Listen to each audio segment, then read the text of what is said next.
Good evening, everyone. We're at the end of a hard week's work on Old McMillan's farm, and we thought it would be nice to start a wee question and answer session on a Saturday night. Now, there's nothing that Old McMillan likes better than to enjoy a dram, so welcome to the first instalment of Old McMillan Has a Dram. We're hoping that in the future, some of our viewers might email in some questions or WhatsApp or get in touch via our YouTube channel. But for this first episode, I've got a number of questions that I'm going to pose to Old McMillan, and we'll see how we go from there. So, the first question is, how big is the farm and how many sheep and cows do we have?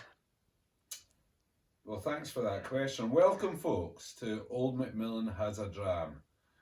You know, you need to, if you do your hard work during the week, I think it's fair to say that you need to relax, and I would encourage that in anyone. This is a Lagavulin 16-year-old, a fine malt, which is great to relax to. The second thing I would say is you'll have noticed that I'm not in my Berghouse or North Face working gear today. We're actually just off to a virtual 40th birthday party, and I'm wearing what I would call a bit of rural chic here, which is just blue jeans, brown belt, check shirt, and a sports jacket. So, should stand us in good stead for this 40th birthday party. Kate, can you remind me of the first question again, please? How big is the farm and how many sheep and cows are there? Okay, well, the rough acreage of the farm, we've got about 1,000 acres here, and the majority of that is grass, what you call in-by land, which is quite good quality grazing land, which is well suited to the sheep and cattle that we have on the farm. And did you say how many?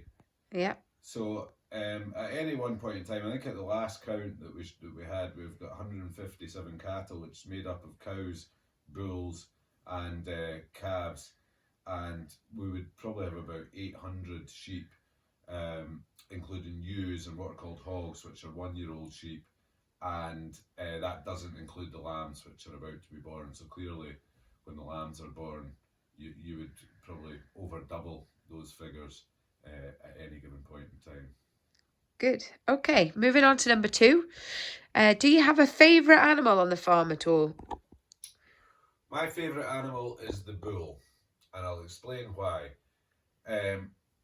You've got to be careful with him, as I mentioned yesterday, because if he gets a wee bit feisty, you wouldn't win that wrestle. But the reason I like the bull is physically they're very impressive, and Grandad McMillan always buys good quality bulls, so they're good to look at if you like looking at cows, which we do. But probably most impressive about a bull is the work ethic. You know, people might think it's glamorous to go in and have to produce calves from 40 cows at a time, but he goes out twice a year to those 40 cows and he delivers, and without fail we normally get a very good pregnancy rate. And I think, as I say, some people might think that's a glamorous job, but when you see the state of him when he comes back in from the field after his time out with those cows, you can see that there's a lot of hard graft goes into that. So I think the bull, both for appearance but also work ethic. Oh, good answer. Well done, Orinoco. Right. Number 3. What is there a skill that farmers have that impresses you? I mean, there's lots of skills, and hopefully we'll talk about them during subsequent episodes. But one that springs to mind is sheepdog handling, and I've been lucky to grow up watching my dad, Grandad McMillan, handling his sheepdogs with a telepathic sense of communication with them. And when you do see a sheepdog working round and gathering sheep, and their sheep handler, as I say, communicating almost at a sensory level, it's poetry in motion, absolute poetry in motion. Good. Okay. And final question. Who is your farming hero?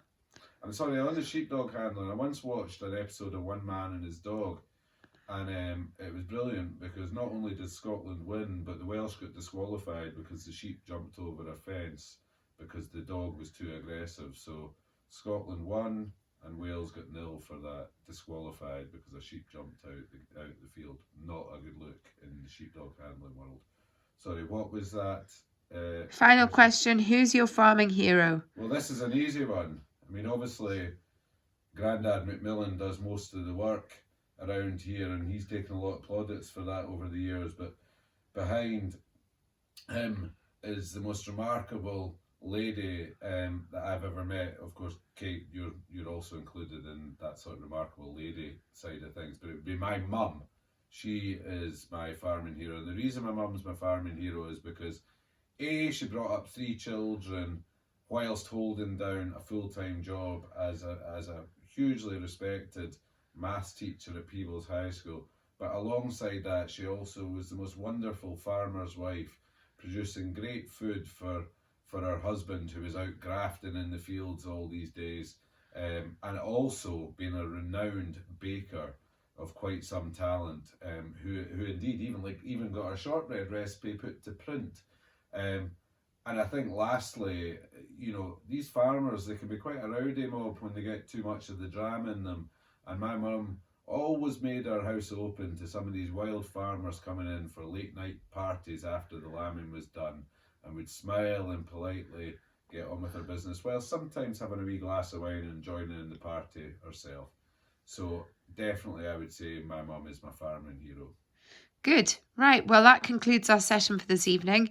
Now, obviously, we've posed some questions for Old McMillan tonight, but we're hoping that people might put their questions to us next week, and we'll repeat this at the same time. Good night for now. Night, night.